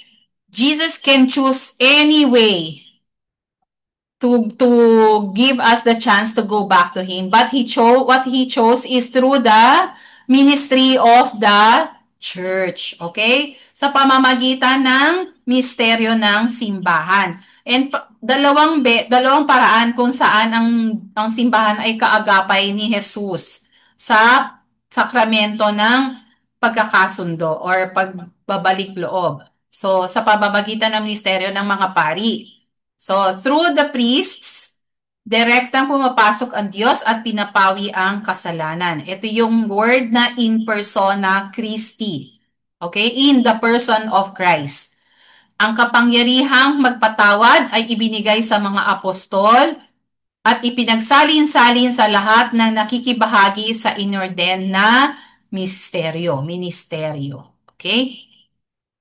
Sa Gospel ni St. John, chapter 20, verse 23, mababasa natin nung i-institute ni Jesus Christ ang sacrament or itinatag ni Jesucristo ang sakramento ng pagbabalik loob. Ito yung point na yon. Yung sinabi niya, if you forgive the sins of any, their sins have been forgiven them. And if you retain the sins of any, they have been retained. All right? So you can find that in John 20:23. So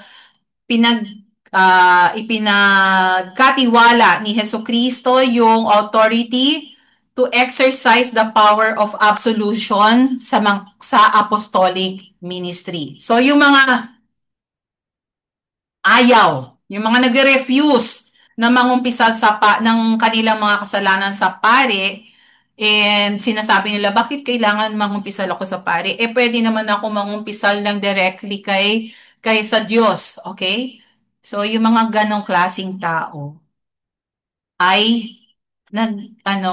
hindi, ano ba sabi ng hindi sumusunod sa sinabi ni Jesucristo. Okay? And they are questioning the words of Christ. So parang hindi mo, questioning. Kino-question mo yung salita ni Jesus, yung utos ni Jesus na sa pamamagitan ng mga pari tayo makakapangumpisal. Right? So, ito na yung word na sinabi ko kanina, in persona Christi or in the person of Christ. Kapag tinatanggap natin ang sakramento ng pakikipagkasundo, si Jesus mismo ang nakikinig sa atin at nagpapatawad sa atin, hindi po yung pari, okay? Kasi yung pari ay in the person of Christ, okay? So, si Jesus mismo ang nakikinig at nagpapatawad sa atin. So, malugod niya tayo, lagi naayanyahan na pabalik sa Kanya. Okay? So, it's something like this. And, wag naman po kasi tayong mag-worry pagka tayo ay nagsabi sa mga pari, through the pare, di ba? Kasi yung mga pari ay bound. Okay? Sila ay bound ng seal of confession. Alright? Never. Ito, confidentiality to. Parang everything that was told, lahat ng sasabihin natin na kasalanan sa pari ay confidential. Okay? Hindi nila in any circumstance, in any situation, hindi nila pwedeng i-reveal ang mga kasalanang sinabi natin sa kanila. Hindi nila pwedeng i-reveal sa kamag-anak nila, hindi nila pwedeng i-reveal sa kapwa pari, hindi rin nila pwedeng i-reveal sa obispo nila or even sa Pope mismo. Hindi nila pwedeng gawin yan. Kasi pag ginawa nila yan, sila ay ma-excommunicate. Okay? Tatanggalan sila ng faculty to hear maybe the confession or to cease the dispensation yata tawag dun eh. Okay? So ma-excommunicate po ang pare kapag sinabi nila ang kasalanang sinabi sa kanila kasi nilabag nila yung seal of confession. Alright? Bawal po yun. And besides, di ba minsan nakakahiya yung mga kasalanan sinasabi natin. Pero it is very natural sa atin na talagang mahiya tayo, okay? Kasi talaga namang nakakahiya ang mga kasalanan. Alright? Talagang nakakahiya ang mga kasalanan. So, pero isipin nyo na rin, yung bang kasalanan ko super unique na ngayon lang maririnig ng pare? Di ba? Hindi naman. Di ba? Maybe the priests have heard everything already. Narami na silang narinig ng mga kasalanan. So, we cannot just say na nahihiya tayo, hindi na tayo dapat yung hiya na yung iba yung humility, iba yung hiya na kasi ayaw mo magsalita. Alright? Iba yun. Okay? So, yung ikalawa is ipagkakasundo. Ito yung through the ministry of the church. Ipagkakasundo tayo sa iba pang miyembro ng katawan ni Kristo na ang simbahan. So, when we go to confession, we are united with God and we also get united with the rest of the Christ, the other members of Christ's body, which is the church. So, kung yung ang Diyos natin, na Diyos ng sansinukob, nag-aalok sa atin ng walang hanggang, pakikipagkaibigan sa Kanya, bakit tumatanggi pa rin tayo? So, bakit umaayaw pa rin tayo? Di ba? It's a good question. So, we have to admit it, aminin natin, kasi yung ating mga karanasan ay nagpapakita na sa maraming pagkakataon tayo talagang umaayaw pa rin tayo. Okay? Nagsasabi pa rin tayo ng no. Okay? Tinatanggihan ng bawat isa sa atin ang alok ng Diyos ng pagkakaibigan at biyaya sa pamamagitan ng kasalanan. Kasi nga, we prefer to do sin. So, we don't want God's friendship because we prefer to do what we want. Okay, sabi nga ni Father Mike Schmidt, sabi niya, when we sin, sabi niya, we know that uh, this is going to offend God, and yet we still prefer to do it because it's like telling God na, I know, alam ko ayaw mo to, pero gusto ko pa rin gawin yung gusto ko. So that is sinning. Okay? Ganyan yung sinasabi natin kay Lord every time na tayo ay nagkakasala. So, anong dapat nating gawin? Alright? Bago tayo mangupisal, hindi lang po tayo agad pumupunta sa confessional. Okay? Hindi lang tayo agad dumidiretso sa pari. Hindi po ganon. Okay? Unang-una, and dapat na gawin natin is magkaroon tayo ng pagsusuri ng ating konsensya. Okay? Or examination of conscience. Okay? Para makita kung anong kasalanan ang kailangan nating palayain. So, maraming anyo, ngunit ang pinakamaganda ay batay sa 10 utos at sa 7 nakakamatay na kasalanan. So, you read, when you base yung pag-examine ng conscience, we base it on what is written on the 10 Commandments and kung ano yung mga 7 deadly sins na mamaya i-discuss natin to. Okay? So, tsaka yung Galatians 5 kanina, you can use those para malaman nyo ano ba yung mga sins ko. Okay? It's a proper examination of conscience. So, isusulat nyo na. Ilista nyo na, gumawa kayo ng listahan. Next, pagsisisi. Okay, ito na po yung pakiramdam ng tunay na kalungkutan at pagsisisi sa ating mga paglabag. Okay, ito na po yung contrition. Alright, so meron ng contrition. So, merong perfect contrition, ay parehong hindi perfecto ang nakasulat, sorry. Dapat yan perfect at imperfect. Okay, so yung perfect na contrition, isang kalungkutan para sa mga kasalanan dahil natatakot tayo sa kaparusahan. Okay, yan yung hindi perfect. Okay, pero yung perfect, okay, which I made a mistake, perfect contrition means yung nakaramdam tayo ng kalungkutan sa ginawa natin, pero nagsisisi tayo dahil kasi bumabalik tayo sa Diyos, ay nagsisisi tayo sa mga kasalanan, pero umaasa tayo sa pagmamahal ng Diyos. Okay? Gusto nating bumalik sa Kanya kasi mas may pagtitiwala tayo sa Kanyang kapatawaran at pagmamahal. Okay? Yun po ang ibig sabihin ng perfect contrition.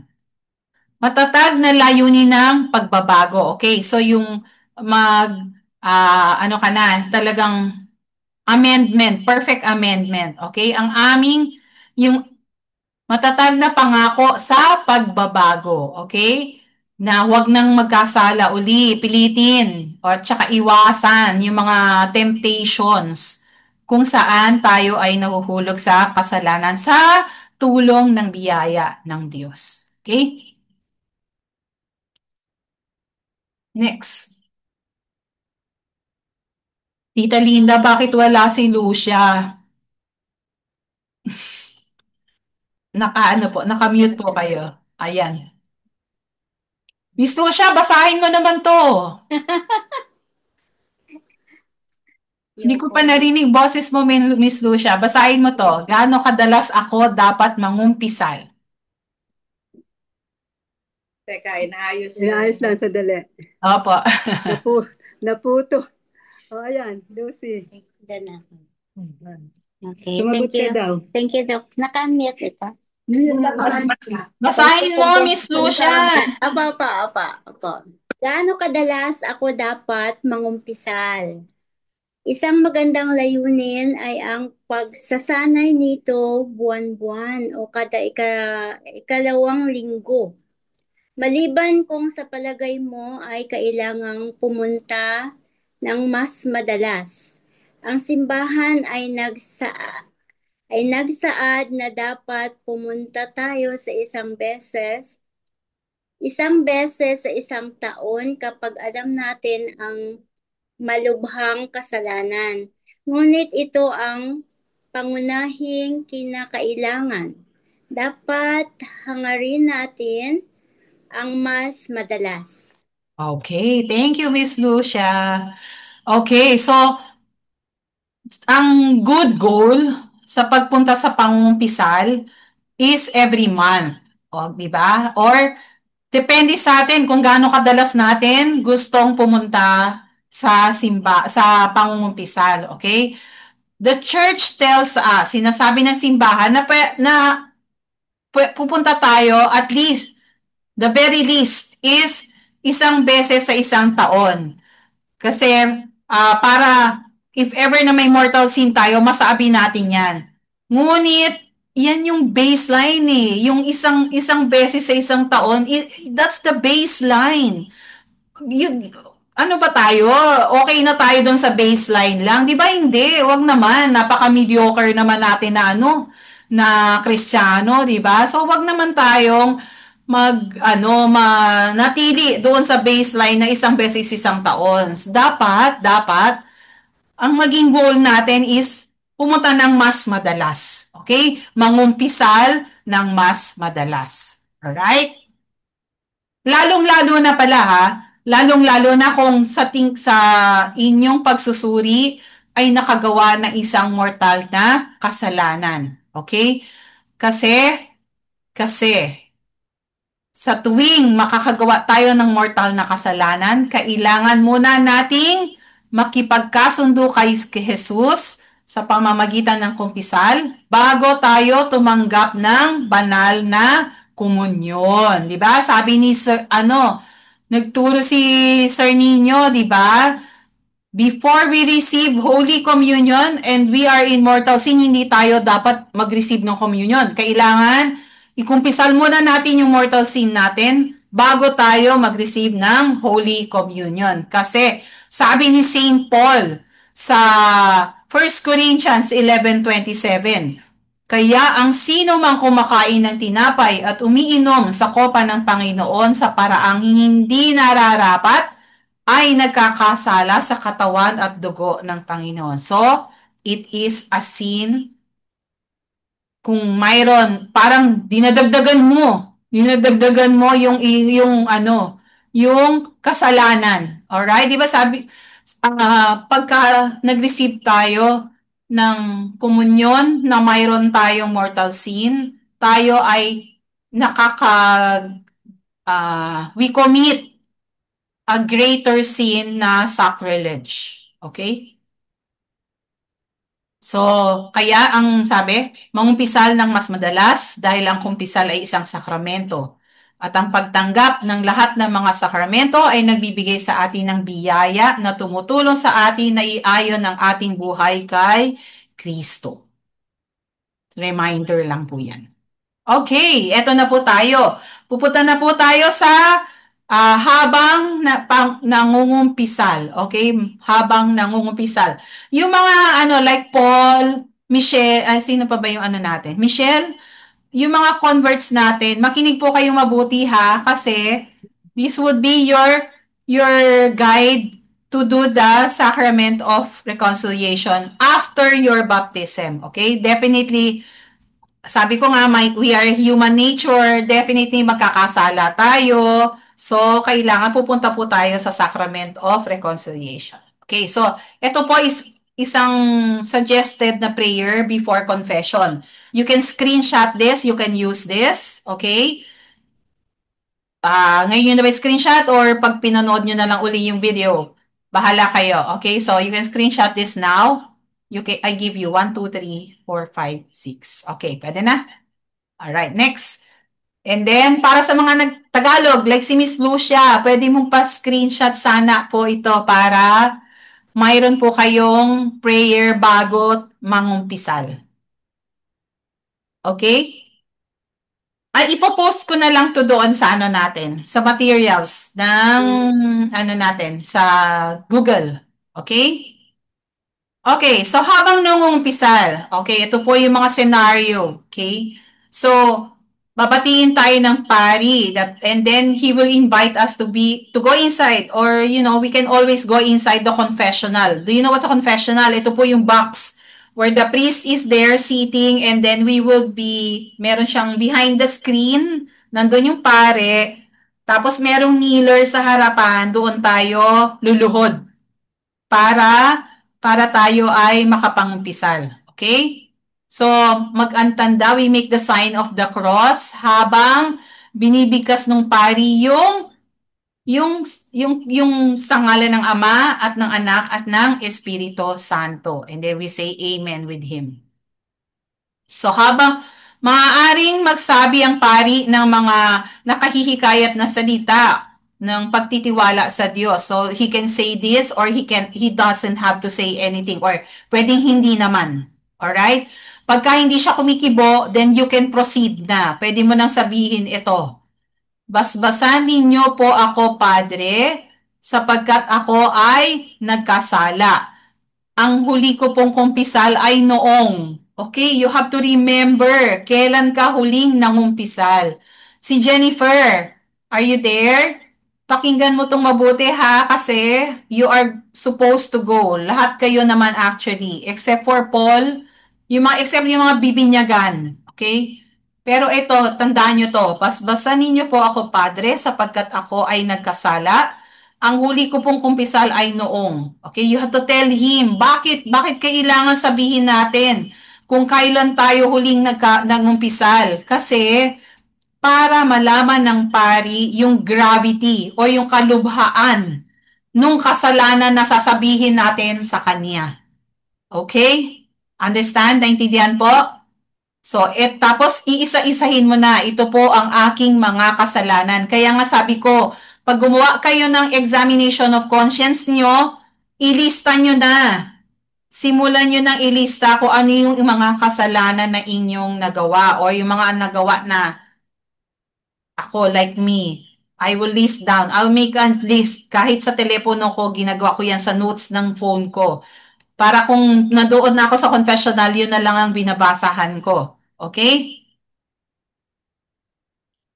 And then, habang makikinig tayo sasabihin na natin lahat ng sinabi natin sa pari. Okay?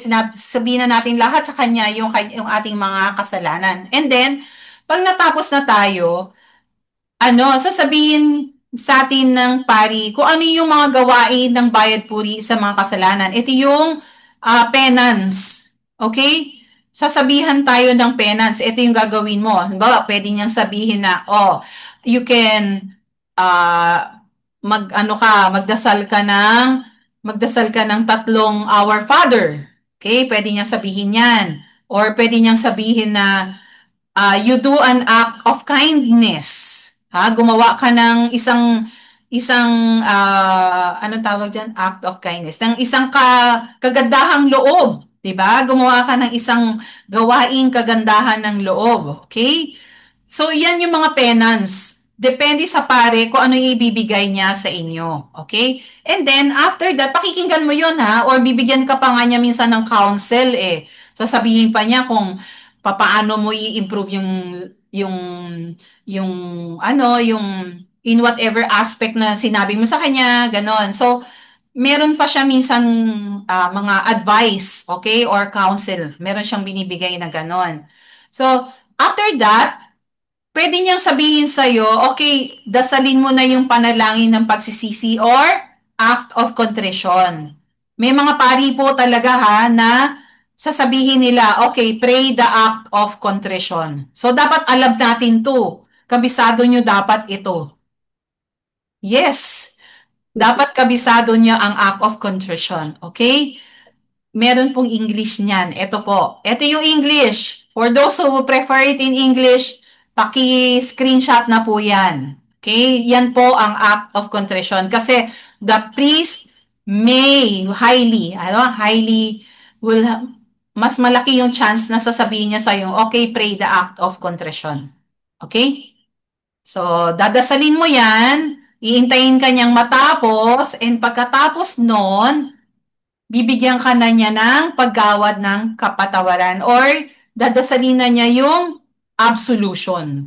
Okay? Ito na po ngayon, ang absolution, yan na po yung kapatawaran mula sa Diyos na ating hinihintay. Okay? Yung kapatawaran ng mga kasalanang nabanggit natin sa pangungumpisal natin. And of course, ang sagot natin ay Amen. Alright, so after that, pwedeng sabihin ng pwedeng sabihin ng pari itong words na to, pasalamatan ang Diyos sa kanyang kabutihan. Ang isasagot mo is, ang kanyang awa ay magpakailanman. Pero, never pa ako naka-experience po nito na sinabi ng pari ito. Okay, so, maaaring gawin niya yan or hindi. Alright? Or maybe, hindi po kasi lahat nakakaalam yan. Kaya kadalasan, hindi na nila sinasabi. So, sasabihin ng pari, pinalaya ka na ng Diyos or ng Panginoon sa iyong mga kasalanan, humayo ka sa kapayapaan. Intayin nyo ha, nasabihin nila yan ha. And then, you have to answer is, thanks be to God or salamat sa Diyos. So, after that, magpasalamat ka dun sa pari, say thank you to him, and you can go out na. Pwede ka nang lumabas doon sa confessional. Tapos, paglabas mo, hindi naman basta agad, lalayas ka na ng simbahan, okay? So, humadon sa simbahan, halimbawa, ang penance mo is prayer, so you try to go to humanap ka ng tahimik na lugar. Tapos, dasalin mo yung penance na sinabi sa'yo. And then, bakit matapos mangumunyon? Sorry. Okay. Dasalin mo na ngayon yung panalangin matapos. Oh my gosh, so sorry about this. Matapos ng pangungumpisal. Okay? Matapos ng pangungumpisal. Mali po yan. Okay? So, ito po. This is a suggested prayer after confession. Okay?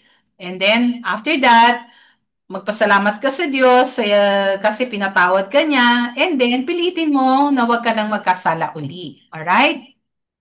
So, laging handang magpatawad ang Panginoong Jesus sa ating mga kasalanan. Ngunit, nais niya tayong magpakumbaba at pusong humingi ng kapatawaran. Okay? So, yung pagpapakumbaba, yun, di ba, nakakahiya kasi sa yung kasalanan na ginawa natin.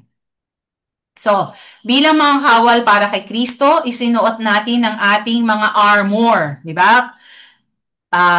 We are soldiers. Tayo lahat ay soldiers for Christ, okay? So, suot natin yung armor of God. Okay? Yung armor na to, yan yung binibigyan niya, yung armor na yan, diyan niya binibigay sa atin yung kanyang biyaya, yung kanyang love, yung kanyang mercy. So, yung mga sundalo, katulad ng mga sundalo at knights na palaging kailangan manatiling makintab at malakas ang kanilang mga armor para sa labanan. Okay? The same way, sa parehong paraan, maaari nating mapanatiling malinis at matibay ang ating armor sa pamamagitan ng ating pagpapakumbaba sa pagpunta sa sakramento ng pagkakasundo or pagbabalik loob. Okay, so how do we keep our armors shiny and strong? By keeping our souls, by staying in a state of grace. Okay? Okay, dito na po tayo sa 7 deadly sins. This is fast na lang. Okay, 7 lang naman siya. Okay, so 7 deadly sins. Mga 7 na kamamatay na kasalanan. Pagmamataas, pagkainggit, pagkamunduhan, malabis na pagkagalit, katakawan, kasakiman, katamaran. Okay? Yan yung English, may English na ano naman, na okay, pride.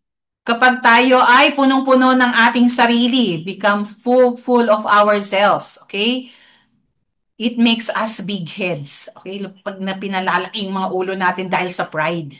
So, ine-exaggerate natin yung mga kakayahan natin, yung mga talents natin, and we ignore yung kahinaan at saka yung mga kahinaan natin, at saka yung imperfections natin, okay? And this is the key to all other sins, and it prevents us. From seeking, listening to, or applying advice from others. Hindi natin pinapakinggan kung ano yung mga mabubuting sinasabi ng iba. So sa 7 nakamamatay na kasalanan, ito yung itinuturing na pinaka mabigat. Kasi yung pagmamataas ay kinikilalang nagsisilang sa iba pang mga kasalanan. Okay? Envy, ang pagkainggit, ang makasalanang damdamin, ito ay ang makasariling pagnanasa para sa pag-aari ng iba. Okay? Inggit. Ito ay pagdamdam ng sama ng loob sa magandang kapalaran at kagalakan ng ibang tao. So, itong scene na to ay against the 5th, 6th, 7th, 8th, 9th, and 10th commandments. Alright? Yung pride is a sin against the first commandment. And envy, inggit, ay against the 5th, the 6th, the 7th, the 8th, 9th, and 10th commandment. So yung inggit, yung mayroong dalawang klase, okay? Material na inggit. Kapag naiinis tayo sa kapwa natin na mayroong mas maraming pera, talento, lakas, kagandahan, kaibigan, at iba pa kaysa sa atin. So, ang tawag dyan ay material na inggit. Okay? At meron ding spiritual na inggit. Hinanakit sa kapwa na umuunlad sa kabanalan. Mas pinipili na manatili sila o sa mas mababa sa ating sariling antas. Okay? Kapag they are growing in holiness, ayaw natin, nire-resent natin yan kasi mas gusto natin na nandun sila sa mas mababa kaysa sa atin. Ito ay mas masahol pa at mas masama kaysa material na inggit. Yung spiritual na inggit, yan po yung inggit ni Cain against Abel. Okay? Lust, ang malabis na pagnanasa o pag-iisip ng mga kasiyahan, lalo na ang sex. So kung saan tinatrato ang iba bilang mga bagay lamang o paraan upang pagsilbihan ang sariling pisikal na kasiyahan. So sa halip na tingnan ng ibang tao bilang mga individual na ayon sa larawan at wangis ng Diyos. They were made in the image and likeness of God. So tinatanggalan natin ng dignity ang isang tao kapag tayo ay nagko-commit ng sin of lust. Okay? So the lust is a sin against the 5th, the 6th, and the 9th commandment. Is wrath or hatred or matinding galit, isang matinding pagdamdamin ng pagkamuhi. Okay? So, sabi nga here, wala tayong control sa kung ano ang makakapagpagalit sa atin. Diba? Wala tayong control kung ano yung makakapagpagalit sa atin. Ngunit, meron tayong control sa kung ano ang gagawin natin pagkatapos nating magalit. Diba? Ang nakamamatay na kasalanan ng poot ay ang biglaang pagsiklab ng damdamin, katulad ng poot, kawalan ng simpatya, at pag-iisip tungkol sa paghihiganti. Okay? So, yung wrath or hatred is a sin against the 2nd, the 4th, the 5th, and the 8th commandments. Gluttony or katakawan, di ba? Gluttony or katakawan. Ang sinasadyang pagkain o pag-inom ng sobra hanggang sa literal, na sumasakit na yung tiyan or sasabog na yung tiyan sa kabusugan. Ang tawag dyan ay katakawan. Okay? Ang mga matakaw ay hindi kumakain dahil sa pangangailangan. Okay? O para sa mga panlipunang kadahilanan. Ngunit, kumakain sila para lang maranasan yung kasiyahan ng lasa. Okay? Parang they eat because they want to just simply to consume and experience the pleasure of taste. Okay? Yung pagkabundat, ang pagpapabundat sa sarili nang walang pag-aalala sa posibilidad na magkasakit. We don't mind yung reality natin inaano. Wala tayong concern dun sa reality na baka magkasakit tayo or sa reality na napakarami, milyong-milyong tao ang nagugutom. So that is the ugliness and the evil of gluttony. Okay? Gluttony is a sin against the first and the 10th commandments. Avarice, greed, or kasakiman. Ang kasakiman ay hindi makatwirang pag-ibig at pagnanais ng makalupang ari-arian para sa sarili or para sa pamilya. Okay? Ang mga bagay at reputasyon ay mas pinahahalagahan kaysa sa mga tao at relasyon. So, nag-iipon ng kayamanan at kapangyarihan at walang kabuluhang sinusubukang mag-ipon ng maraming bagay, yung accumulation of things. And that is kasakiman. Okay? It's the sin against the first, the 8th, the 9th, and the 10th commandments. Next, sloth, katamaran. Okay? Sloth is laziness, katamaran. Lalo na kung ito ay may kinalaman sa panalangin at espiritual na buhay. Okay? Nakasentro ito sa walang ginagawa o paggawa ng mga bagay na walang kabuluhan. Useless, senseless, trivial things.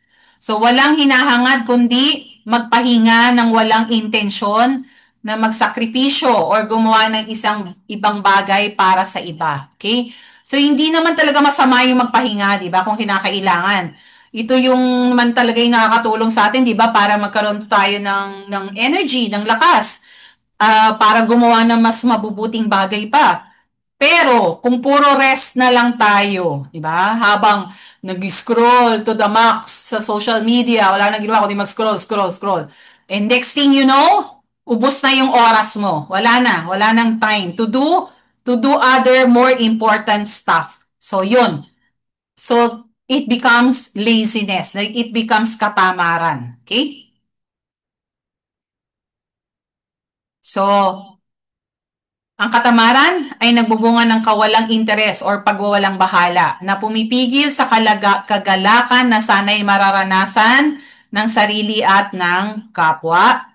And ang katamaran ay nagdudulot ng kawalang pagpapahalaga na humahantong sa kawalang interes, panghihina ng loob, at sa wakas, kawalan pa ng pag-asa. Okay?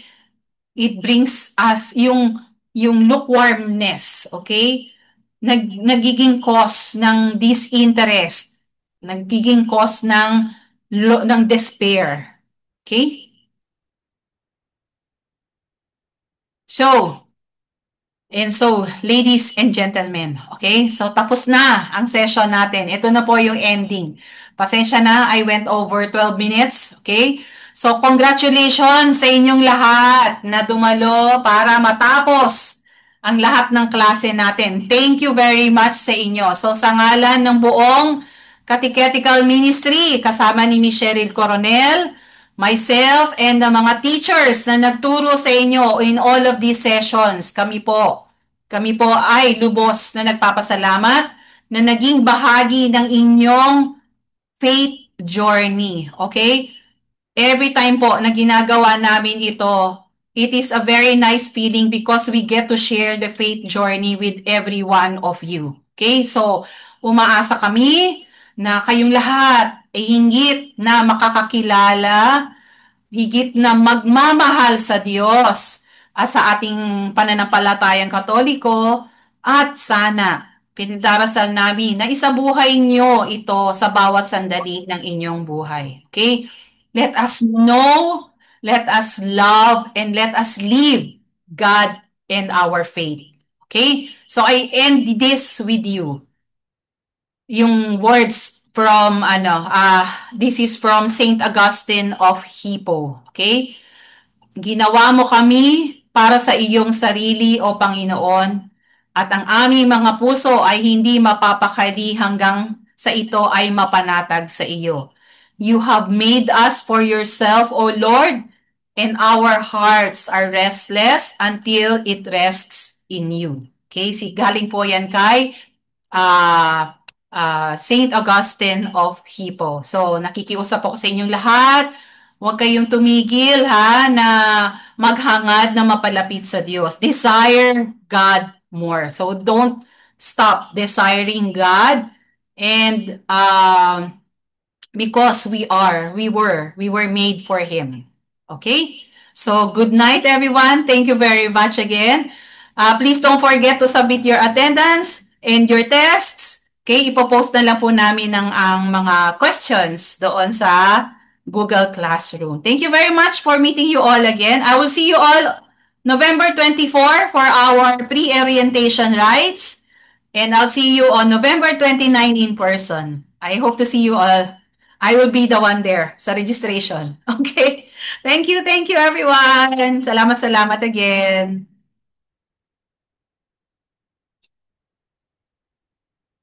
Thank you, Miss Lucia. See you soon.